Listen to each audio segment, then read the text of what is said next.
I'm going to begin with a scary question. Are we headed toward a future without jobs? The remarkable progress that we're seeing in technologies like self-driving cars has led to an explosion of interest in this question. But because it's something that's been asked so many times in the past, maybe what we should really be asking is whether this time is really different. The fear that automation might displace workers and potentially lead to lots of unemployment goes back at a minimum 200 years to the Luddite revolts in England. And since then, this concern has come up again and again. I'm going to guess that most of you have probably never heard of the Triple Revolution report. But this was a very prominent report. It was put together by a brilliant group of people. It actually included 2 Nobel laureates. And this report was presented to the President of the United States, and it argued that the US was on the brink of economic and social upheaval because industrial automation was going to put millions of people out of work. Now, that report was delivered to President Lyndon Johnson in March of 1964. So that's now over 50 years, and of course, that hasn't really happened. And that's been the story again and again. This alarm has been raised repeatedly, but it's always been a false alarm. And because it's been a false alarm, it's led to a very conventional way of thinking about this. And that says essentially that, yes, technology may devastate entire industries. It may wipe out whole occupations and types of work. But at the same time, of course, progress is going to lead to entirely new things. So there will be new industries that will arise in the future, and those industries, of course, will have to hire people. There'll be new kinds of work that will appear, and those might be things that today we can't really even imagine. And that has been the story so far, and it's been a positive story. It turns out that the new jobs that have been created have generally been a lot better than the old ones. They have, for example, been more engaging. They've been in safer, more comfortable work environments, and of course, they've paid more. So it has been a positive story. That's the way things have played out so far. But there is one particular class of worker for whom the story has been quite different. And for these workers, technology has completely decimated their work, and it really hasn't created any new opportunities at all. And these workers, of course, are horses. So I can ask a very provocative question. Is it possible that at some point in the future, a significant fraction of the human workforce is going to be made redundant in the way that horses were? Now, you might have a very visceral, reflexive reaction to that. You might say, that's absurd. How can you possibly compare human beings to horses? Horses, of course, are very limited, and when cars and trucks and tractors came along, horses really had nowhere else to turn. People, on the other hand, are intelligent. We can learn, we can adapt, and in theory, that ought to mean that we can always find something new to do and that we can always remain relevant to the future economy. But here's the really critical thing to understand. The machines that will threaten workers in the future are really nothing like those cars and trucks and tractors that displaced horses. The future is going to be full of thinking, learning, adapting machines. And what that really means is that technology is finally beginning to encroach on that fundamental human capability, the thing that makes us so different from horses, and the very thing that so far has allowed us to stay ahead of the march of progress and remain relevant and, in fact, indispensable to the economy. So what is it that is really so different about today's information technology relative to what we've seen in the past? I would point to 3 fundamental things. And the first thing is that, of course, we have seen this ongoing process of exponential acceleration. Now, I know you all know about Moore's law, but in fact, it's more broad-based than that. It extends in many cases, for example, to software. It extends to communications bandwidth and so forth. But the really key thing to understand is that this acceleration has now been going on for a really long time. In fact, it's been going on for decades. If you measure from the late 1950s, when the first integrated circuits were fabricated, we've seen something on the order of 30 doublings in computational power since then. Now, that's just an extraordinary number of times to double any quantity. And what it really means is that we're now at a point where we're going to see just an extraordinary amount of absolute progress. And of course, things are going to continue to also accelerate from this point. So as we look forward to the coming years and decades, I think that means that we're going to see things that we're really not prepared for. We're going to see things that astonish us. The second key thing is that the machines are, in a limited sense, beginning to think. And by this, I don't mean human-level AI or science fiction, artificial intelligence. I simply mean that machines and algorithms are making decisions. They're solving problems, and most importantly, they're learning. In fact, if there is one technology that is truly central to this and has really become the driving force behind this, it's machine learning, which is just becoming this incredibly powerful, disruptive, scalable technology. One of the best examples I've seen of that recently was what Google's DeepMind division was able to do with its AlphaGo system. Now, this is the system that was able to beat the best player in the world at the ancient game of Go. Now, at least to me, there are two things that really stand out about the game of Go. One is that as you're playing the game, the number of configurations that the board can be in is essentially infinite. There are actually more possibilities than there are atoms in the universe. So what that means is that you're never going to be able to build a computer to win at the game of Go the way chess was approached, for example, which is basically to throw brute force computational power at it. So clearly, a much more sophisticated, thinking-like approach is needed. The second thing that really stands out is that if you talk to one of the championship Go players, this person cannot necessarily even really articulate what exactly it is they're thinking about as they play the game.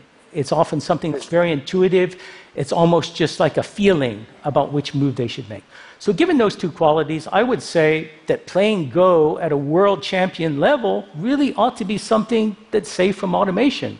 And the fact that it isn't should really raise a cautionary flag for us. And the reason is that we tend to draw a very distinct line. And on one side of that line are all the jobs and tasks that we perceive as being on some level fundamentally routine and repetitive and predictable.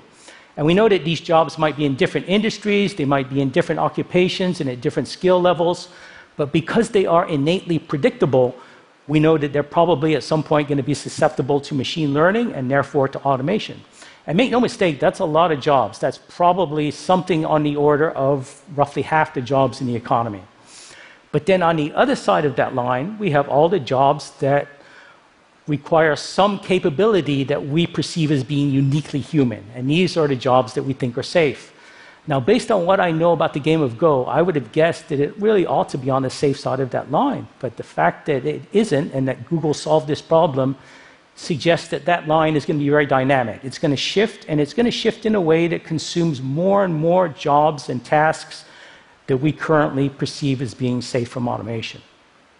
The other key thing to understand is that this is by no means just about low-wage jobs or blue-collar jobs or jobs and tasks done by people that have relatively low levels of education. There's lots of evidence to show that these technologies are rapidly climbing the skills ladder. So we already see an impact on professional jobs, tasks done by people like accountants, financial analysts, journalists, lawyers, radiologists, and so forth. So a lot of the assumptions that we make about the kinds of occupations and tasks and jobs that are going to be threatened by automation in the future are very likely to be challenged going forward.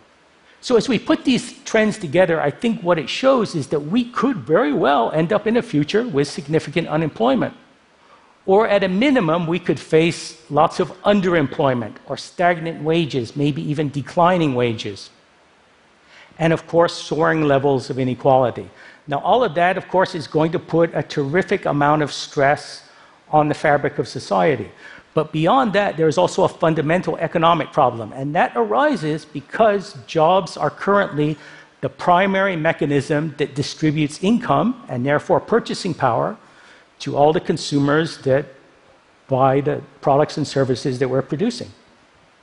In order to have a vibrant market economy, you've got to have lots and lots of consumers that are really capable of buying the products and services that are being produced. If you don't have that, then you run the risk of economic stagnation or maybe even a declining economic spiral, as there simply aren't enough customers out there to buy the products and services being produced. It's really important to realize that all of us as individuals rely on access to that market economy in order to be successful. You can visualize that by thinking in terms of one really exceptional person. Imagine for a moment you take, say, Steve Jobs and you drop him on an island all by himself. Now, on that island, he's going to be running around gathering coconuts just like anyone else. He's really not going to be anything special. And the reason, of course, is that there is no market for him to scale his incredible talents across. So access to this market is really critical to us as individuals and also to the entire system in terms of it being sustainable. So the question then becomes, what exactly could we do about this? And I think you can view this through a very utopian framework. You can imagine a future where we all have to work less, we have more time for leisure, more time to spend with our families, more time to do things that we find genuinely rewarding and so forth. And I think that's a terrific vision. That's something that we should absolutely strive to move toward. But at the same time, I think we have to be realistic and we have to realize that we're very likely to face a significant income distribution problem. A lot of people are likely to be left behind. And I think that in order to solve that problem, we're ultimately going to have to find a way to decouple incomes from traditional work. And the best, most straightforward way I know to do that is some kind of a guaranteed income or universal basic income.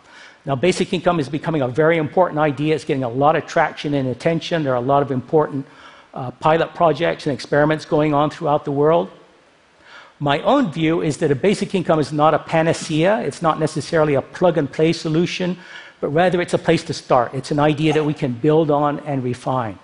For example, one thing that I have written quite a lot about is the possibility of incorporating explicit incentives into a basic income. To illustrate that, imagine that you are a struggling high school student. Imagine that you are at risk of dropping out of school. And yet, suppose you know that at some point in the future, no matter what, you're going to get the same basic income as everyone else.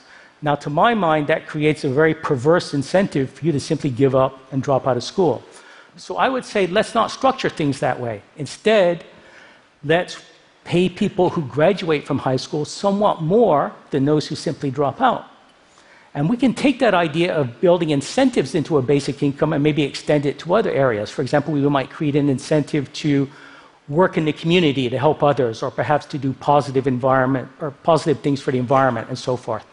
So by incorporating incentives into a basic income, we might actually improve it and also perhaps take at least a couple of steps toward solving another problem that I think we're quite possibly going to face in the future, and that is, how do we all find meaning and fulfillment, and how do we occupy our time in a world where perhaps there's less demand for traditional work? So by extending and refining a basic income, I think we can make it look better, and we can also perhaps make it more politically and socially acceptable and feasible. And of course, by doing that, we increase the odds that it will actually come to be. I think one of the most kind of fundamental, almost instinctive objections that many of us have to the idea of a basic income, or really to any significant expansion of the safety net, is this fear that we're going to end up with too many people riding in the economic cart and not enough people pulling that cart. And yet really the whole point I'm making here, of course, is that in the future, machines are increasingly going to be capable of pulling that cart for us.